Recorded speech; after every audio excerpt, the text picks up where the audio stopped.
భగత్ సింగ్ ఈ పేరు వినగానే మనందరికీ స్వాతంత్ర్య పోరాటం, విప్లవం ఇదే గుర్తొస్తాయి కదా. కాని ఆయన జీవితంలో మరో కోణముంది. ఒక వ్యక్తిగత శపథం. అదే ఆయన విప్లవ స్ఫూర్తికి అసలైన బలం. ఈరోజు మనం దాని గురించే మాట్లాడుకోబోతున్నాం. నా వధువు మరణం మాత్రమే అవుతుంది. ఆలోచించండి, ఈ మాటల వెనుక ఎంత దృఢ సంకల్పముందో.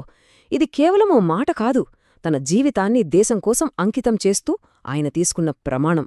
నిజానికి ఈ వాక్యమే ఆయన త్యాగానికి నాంది పలికింది. అయితే వ్యక్తిగత జీవితానికి, దేశ సేవకి మధ్య ఒకదాన్ని ఎంచుకోవలసి వస్తే భగత్ సింగ్ ముందు ఇదే ప్రశ్న నిలిచింది. తన జీవితాన్ని దేశ స్వాతంత్ర్య పోరాటానికి పూర్తిగా అంకితం చేయడానికి ఆయన వివాహాన్ని ఎందుకు తిరస్కరించారో ఇప్పుడు చూద్దాం. వయస్సు కేవలం 23 ఆలోచించండి.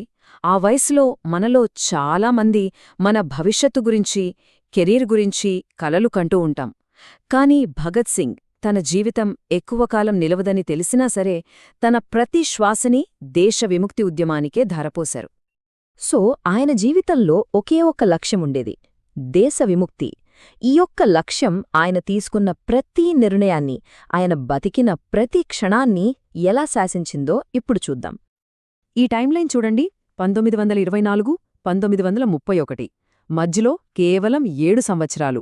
ఈ కొద్ది కాలంలోనే భగత్ సింగ్ ఒక సాధారణ యువకుడు నుండి దేశం గర్వించే విప్లవకారుడిగా మారిపోయారు. అంటే ఈ 7 ఏళ్లలో ఆయన సృష్టించిన ప్రభావం తరతరాలకు స్ఫూర్తినిస్తూనే ఉంది. అసలు భగత్ సింగ్ నమ్మకమేంటో తెలుసా? చాలా స్పష్టంగా ఉండేది. పెళ్లిలాంటి వ్యక్తిగత బంధాలు తన ఏకాగ్రతను దెబ్బతీస్తాయని, అది తన అంతిమ లక్ష్యమైన స్వాతంత్ర్య పోరాటాన్ని బలహీనపరుస్తుందని ఆయన గట్టిగా నమ్మారు. అందుకే ఆయన ఏ బంధాలకు లోను కాకుండా ముందుకు సాగారు. కాని ఇంతటి అచంచలమైన ఆయన సంకల్పానికి ఒక పరీక్ష ఎదురైంది. అది బ్రిటిష్ వాళ్ల నుండి కాదు, తన సొంత కుటుంబం నుంచే. సిచ్యువేషన్ ఎంత సీరియస్ అంటే ఆయన జైల్లో ఉన్నారు, ఉరిశిక్షణ ఎదుర్కొంటున్నారు. దేశ భవిష్యత్తు కోసం పోరాడుతున్న ఆ టైంలో ఆయన కుటుంబం ఆయన వ్యక్తిగత భవిష్యత్తు గురించి ఆలోచించింది. ఒక పెళ్లి ప్రపోజల్ తీసుకొచ్చింది. ఊహించండి ఆ పరిస్థితి ఎంత క్లిష్టంగా ఉండి ఉంటుందో. ఇక్కడే ఒక పెద్ద సంఘర్షణ మొదలైంది. ఒకవైపు ఏముంది? కుటుంబం, సంతోషం, ఒక సాధారణ సాంప్రదాయ జీవితం. మరి రెండోవైపు దేశం, త్యాగం, విప్లవ మార్గం. ఈ రెండింటిలో భగత్ సింగ్ దేనిని ఎంచుకున్నారు? ఆ ఎంపికే చరిత్రను మలుపు తిప్పింది. కుటుంబం నుండి ఒత్తిడి అంతకంతకూ పెరుగుతున్నా భగత్ సింగ్ తన నిర్ణయం మార్చుకోలేదు. జైలు గోడల మధ్యనుంచే ఆయన తన తుది, నిశ్చయమైన సమాధానాన్ని పంపారు. అది మార్చ్ 22, 1931. తన ఉరికి కేవలం ఒకే ఒక రోజు ముందు. ఆ చివరి గంటల్లో ఆయన తన కలమందుకున్నారు. తన జీవిత లక్ష్యం గురించి, తన నమ్మకం గురించి అక్షర రూపంలో పెట్టారు. మరణం కళ్లముందు కనిపిస్తున్నా ఆయన సంకల్పం మాత్రం ఏమాత్రం చెదరలేదు. అంత ఒత్తిడికి, అన్ని ఆశలకి ఆయన ఇచ్చిన సమాధానం ఈ మాటలే. ఇది కేవలం ఒక తిరస్కరణ మాత్రమే కాదు, తన దేశానికి ఆయన పునరుద్ఘాటించిన అచంచలమైన శపథమిది. ఇంతేకాదు, తన తల్లిని ఓదార్చడానికి ఆయన తన త్యాగాన్ని ఒక అందమైన మాటతో చెప్పారు.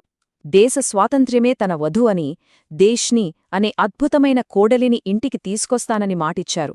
ఆయన ఆలోచన విధానం ఎంత ఉన్నతంగా ఉందో కదా. విచిత్రమేంటంటే ఆయన పెళ్లిని వ్యక్తిగతంగా తిరస్కరించినా తన విప్లవ కార్యకలాపాల కోసం వివాహితుడిగా నటించాల్సి వచ్చింది. ఇది ఆయన జీవితంలోని ఒక ఆసక్తికరమైన వ్యూహమని చెప్పొచ్చు. ఇది నిజంగా ఒక పెద్ద వ్యంగ్యం.